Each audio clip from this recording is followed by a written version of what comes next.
예, 안녕하세요. 안녕하세요. 오늘 6월 17일이죠. 오늘 제가 아침부터 부서별 워크숍이 있어가지고 지금에서야 시간을 낼 수 있습니다. 하루 10분을 투자하셔서 성경이 보이는 그러한 시간을 짧게 갖겠습니다. 오늘 교제할 성경은 역대상 10장에서 12장까지고요. 신약 사도행전 9장 1절에서 13절까지입니다. 오늘 우리가 다루는 역대상 10장에서 12장까지는 다윗에 대하여 그가 이스라엘 전체의 왕이 되는 것에 대한 이야기와 그를 도왔던 용사들에 대한 이야기가 주로 언급됩니다. 사도행전 9장에서는 주로 사울의 회심과 그가 받은 계시를 말합니다. 역대상 10장 이 전체 내용에서 우리는 10장에서 사울과 그의 세 아들이 죽는 것에 대한 얘기가 나오고요. 또한 다윗이 다윗에 대한 이야기가 나오죠. 사실 사울이 죽은 이유를 우리가 생각해 보면요, 그런 몇 가지 이유가 있는데요. 한면에서는 하나님의 말씀을 신실하게 따르지 않고, 또한 그 신접한 자를 통해서 죽은 사무엘을 불러들여서 자기가 장차 어떻게 될 것인가에 대해서 물었습니다.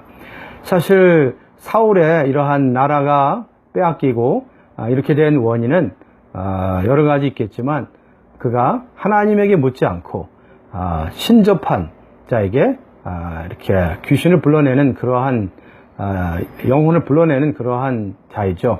그러한 자를 불러낸 것이 하나님을 노엽게 했습니다. 그래서 그는 결국 자기도 죽고 세 아들도 비참하게 죽게 됩니다. 나라를 결국 다윗에게 넘어가게 되죠. 자, 여기서 우리가 11장에 와서는요, 시온성에 대해서 하나님이 다윗이 이렇게 여부스 사람들, 여부스 토인들이 차지했던 땅, 원래는 시온 땅은 다윗에 속한 땅인데 여부스 토인들이 차지한 땅을 다시 그들을 쳐 죽임으로 회복하는 것을 기록합니다. 그러면서 11장은 여기에 한 구절을 읽어드리겠는데요. 11장 17, 18절에서 다윗의 용사들이 그를 위하여 물을 길러오는 이야기가 나옵니다. 자, 읽어드리죠. 다윗이 갈망하여 이르되 베들레헴 성문 곁 우물 곁을 누가 내게 우물물을 누가 내게 마시게 할꼬라고 말합니다. 이 세 사람이 하나 둘 셋 세 명이죠. 세 명이 블레셋 사람들의 군대를 돌파하고 나가서 블레셋 성문 곁 우물물을 길러다가 다윗에게 가져왔습니다. 여기서 세 용사가 나옵니다. 이 세 용사는 다윗의 이러한 목마름을 채우기 위해서 베들레헴의 그 우물물을 베들레헴 그 성문 곁에 있는 우물물을 이렇게 가져왔습니다. 사실 거기에 베들레헴은 대적이 있는 곳이죠. 거기에 블레셋 사람들이 진을 치고 있기 때문에 거기에 간다는 것은 목숨을 걸고 가는 것이죠. 여기서 한 가지 말해주는 것은 이들은 자기 목숨을 걸고 다윗의 목마름을 해결해주고 다윗의 이러한 필요를 채워주고 그의 만족을 위해서 목숨을 걸었습니다. 이것은 하나의 우리의 왕이신 그리스도에게 우리가 어떻게 행해야 하는가를 말해주는 것 같습니다. 그리스도는 오늘 목말라 하십니다. 대적을 치기도 하시지만 목말라 하는 그 목마름은 그분이 직접 해결하시지 않고 우리를 통해서 하십니다. 우리는 그러한 그분의 목마름을 채우기 위해서 때로는 목숨을 걸고 때로는 자기의 목숨을 아끼지 않고 자기의 어떠한 것을 생각하지 않고 이렇게 주님에게 이러한 목마름을 해결해 줄 필요가 있습니다. 사실 사복음서에 보면 주님이 목마르셨죠. 사람들에 대해 목말랐습니다. 그분에게 이러한 목마름을 채우기 위해서 우리는 대가를 지불하여 이러한 목마름을 이렇게 충족해 줄 필요가 있습니다. 자, 12장에서는 다윗을 도왔던 용사들에 대한 언급이 나오고요. 그리고 이스라엘 왕이 되므로 나라가 희락 가운데 있다는 것을 언급합니다. 이것이 10장, 11, 12장의 역대상의 기록입니다. 신약에 와서 사도행전 9장입니다. 9장 1절에 30절에 보면 사도 바울의 회심에 대한 한 중요한 구절을 제가 읽어드리죠. 땅에 엎드리어 들음에 소리가 있어 이르시되 사울아 사울아 내가 어찌하여 나를 박해하느냐라고 하시거늘, 여기서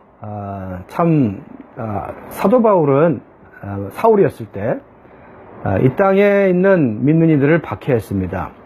그는 하나님을 박해한 적이 없죠. 하나님을 위해 일을 했습니다. 그러나 여기서 그가 땅에 있는 믿는 이들을 박해했을 때 하늘에서 음성이 있어 가라사대 왜 사울아 사울아 왜 나를 박해하느냐. 참 기묘하지 않습니까?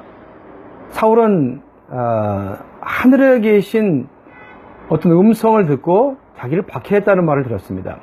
여기서 나라고 할 때 내가 박해한 예수라고 했는데, 여기서 어떻게 사울이 예수님을 박해한 적이 있습니까? 사실 사울은 예수님을 박해한 적이 없죠. 이 땅에는 예수를 믿는 사람들을 박해했죠.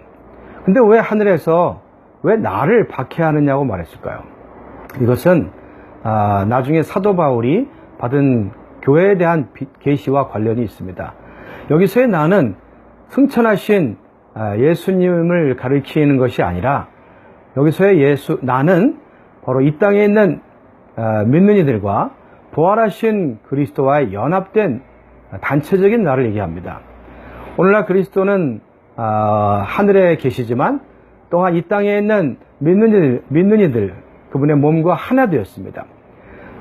마치 뭐가 같냐면은 누가 만일 저를 이렇게 꼬집었다면 제가 아야, 다리를 꼬집었다면 아야라고 하겠죠. 왜 나를 꼬집냐고 말을 하죠. 왜 내 다리를 꼬집었냐고 말하지 않습니다. 이와 같이 그리스도를 믿는 사람들은 그리스도의 몸의 한 지체입니다. 그리스도의 몸의 한 지체를 괴롭히고 한 지체를 우리가 때릴 때 그것은 그리스도의 몸을 머리이신 그리스도를 박해하는 것입니다.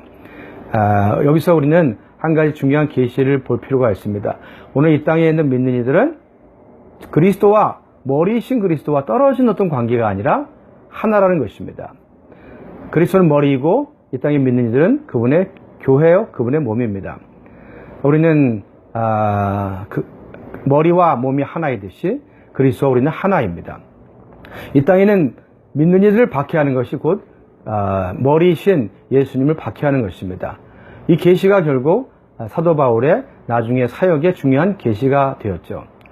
여기서 우리가 한 가지 깨달아야 할 것은 작은 형제 하나를 어떻게 대하는가가 우리가 어떠한 계시를 받느냐를 말해줍니다.